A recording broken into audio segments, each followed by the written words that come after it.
So that whole area has always been used by people that want to go fast, and that a lot of the local riders would get caught up with some of the people that had come in that had not been there before, in traffic or whatever, and they would hear them talking about how fast they thought they had gone through it. And so it came to be kind of an unofficial competition, which basically didn't go.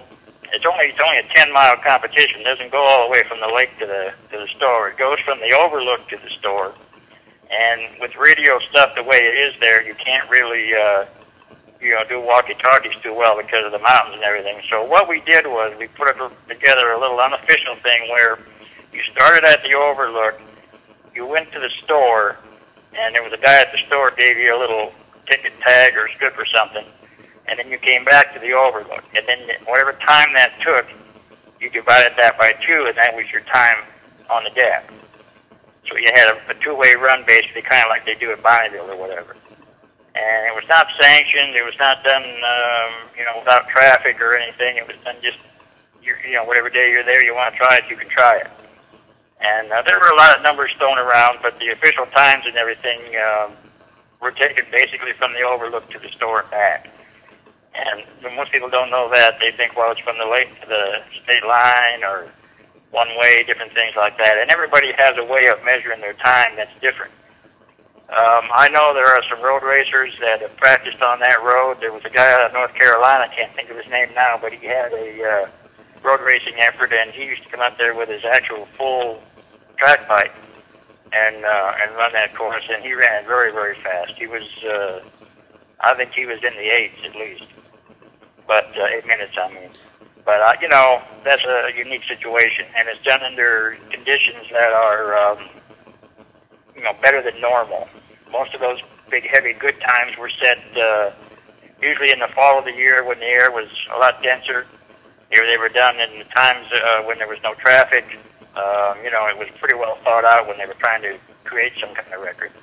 And a lot of the people that come up there now think they feel they have to challenge that, and they're doing it under circumstances which are totally different than when the original was set.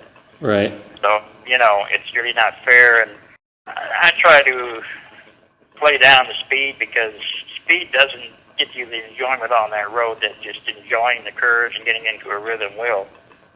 And most people who just get into a rhythm and enjoy the ride have a much better time than somebody who's trying to blast through there, as fast as they can. Anytime you're riding any kind of road like that, it's very unforgiving.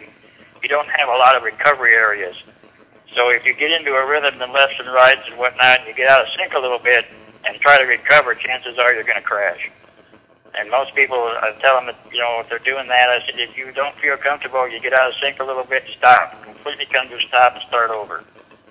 The first thing, and I even do the same thing myself, if I have not been there in a little bit of time, I will make a run at very, very slow speeds. And I will look at the corners, and I will look for gravel, and I will look for anything that could be a hazard on the road that's going to be there permanently. But ride your own ride, that's the key. Ride your own ride. And always try to ride it one time very slow, or slow enough to be observant of everything around it before you actually get into it. And don't come in off of a long day ride, get in there and try to make a run before you go to bed. Not a good plan. And the more people that ride, of course, the more problems you have. But I've hauled a lot of people off to the hospital, and some of my newsletters will reflect some of the things, and I try to play down the seriousness of people getting hurt. But on the other hand, I try to make it sound like this is something you have to be careful of. And it is a drag, and it will bite you. And you will always find somebody up there riding that is riding slower than you, and probably faster than you. Let the fast ones go and give the slow ones all the room they need. Don't whip by them and excite them or scare them. They have the right to enjoy themselves and at their own level. It will evolve like anything it does like that. It already has. You have new businesses springing up. You have people trying to sell real estate up there. You've got things going on up there that never went on there 10 or 15 years ago, trying to, capitalize on its popularity. But I think that the road itself because it basically cannot be changed. I don't care what rumor you hear or what anybody tells you. The two factors that keep that road where it is one, it borders a national park. Trying to get a road bordering a national park changed is nearly impossible. The other part is the other side of the road belongs to the Alcoa Company, which uses the watershed and the water for the dams to do electricity and that sort of thing. That's never going to change. So in order for any kind of major change to that road to happen, it's not going to happen. And you'll hear rumors all the time, this is going to happen, that's going to happen, people are trying to do this, trying to do that. But I've been hearing that for 18 years. And it's never happened, and it never will.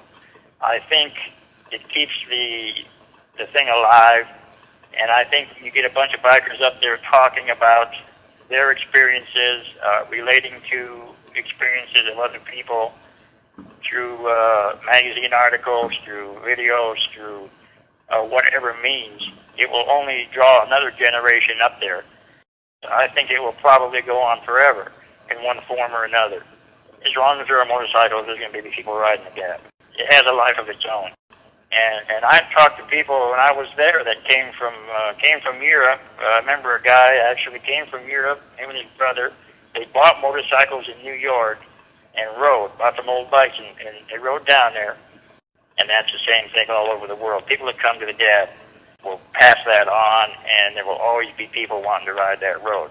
Short of a earthquake or something totally destroying it and never be replaced, that road will be there.